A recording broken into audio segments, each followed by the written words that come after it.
and with so much pain around my neck region. So I had thought maybe it was how I slept, but as day goes by, it keeps getting worse. It keeps getting worse, keeps deteriorating. I didn't know what it was. At first, I massaged. My friend helped me to massage, and I said, no, this is too much. I have to go to the hospital.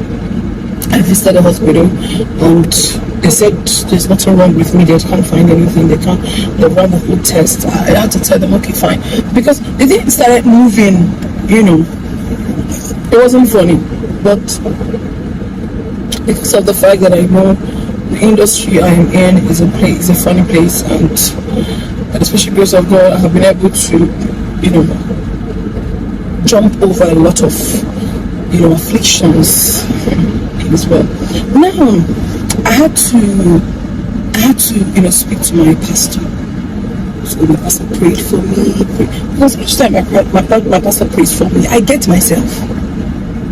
But it was as if the person was playing, My mother's pastor prayed for me. Work. So it got to the point that my mother said, I begin to come back. I had to go back. I drove to Enugu. I could not even drive. I got to one point, I had to call somebody to come drive me, because I couldn't move my neck like this. I couldn't do like this. But because I'm a strong person, I was managing using it to do few jobs that people might think I'm fine, but only few friends that are close to me knew what, went wrong. But then I went to Enugu. My mother took me to her pastor. Her friend took me to her own pastor. There's no prayer that did not happen in my life. I still did not get myself. It was getting worse. I wake up every morning, getting up, because when I say one person give me better knock for my head, how can it be here? But the thing will drag me to the thing they happen. So it got to a point, you see, God, you told me, you said that's everything. In your word, the affliction can never rise the second time, but it's as if it's rising more than the second time in my life. What did I do, people? I beg. My hands are clean. God, if I've ever thought of evil, talk more of executing it. Let whatever the person has done, keep happening in my life. Let however the person has planned it, let it just work well for the person. But if Desting Etiko has never, ever, ever done anything against anybody, God, please fight for me. Then that one fateful morning, I'd left Enugu after staying a few days. I was not fine. I told my mom, let me come back. I got back to all of that too. Then waking up the next morning, okay, Iran and Iraq, the war, it was as if those two countries, they were here just now. Now I what the fuck? What is going on? No. So I was so pained. I said, God, what did I do? Who have I offended? Then my spirit just said, can you pray? I said, we won't begin to pray. Who have not prayed for me? They have prayed for me. When will I even begin to pray? And I remember NSPPD platform. I just opened my phone. It was almost finished. It was just about 7:48. I just tapped in, and immediately I got in there. What I was hearing was, Lord, show me mercy and deliver me. Lord, show me mercy and deliver me. I queued in. Lord, show me mercy and deliver me. Lord, show me mercy and deliver me.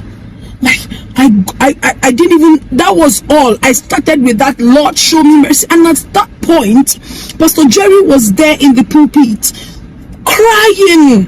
He was addressing the crowd, of course, the people in the platform. He was crying and saying, Lord, show me mercy and deliver me. And I queued in, Lord, show me mercy and deliver me. Before I knew it, I began to blast in tongues. I began to speak in tongues. And on top of my bed, I was, But getting myself, I was already in front of the door to the stairs, close to my altar. That was where I found myself. I did not know how I didn't know how I got to that place.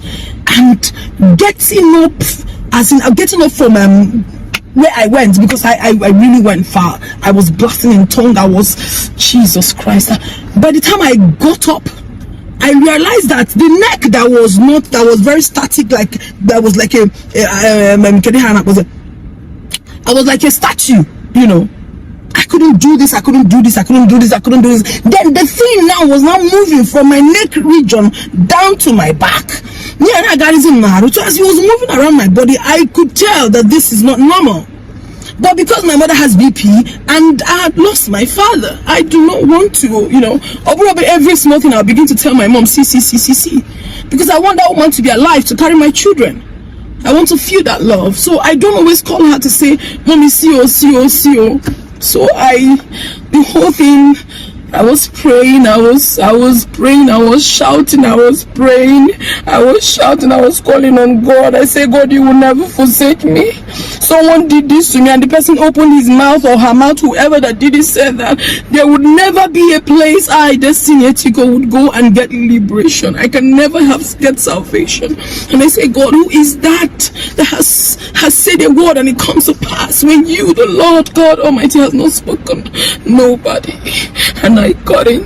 I began to cry. I began to pray. I began to sing words. I began to talk to God. I said, a broken and a contrite heart, oh God, you don't despise. Do not forsake me. Alas, my brethren, my lovely sisters and brothers, I did not know when the neck that could not move started sleeping like this, was sweeping off. Now my neck with this, and I'm like, no, this is not my neck. And then I realized that the pain here,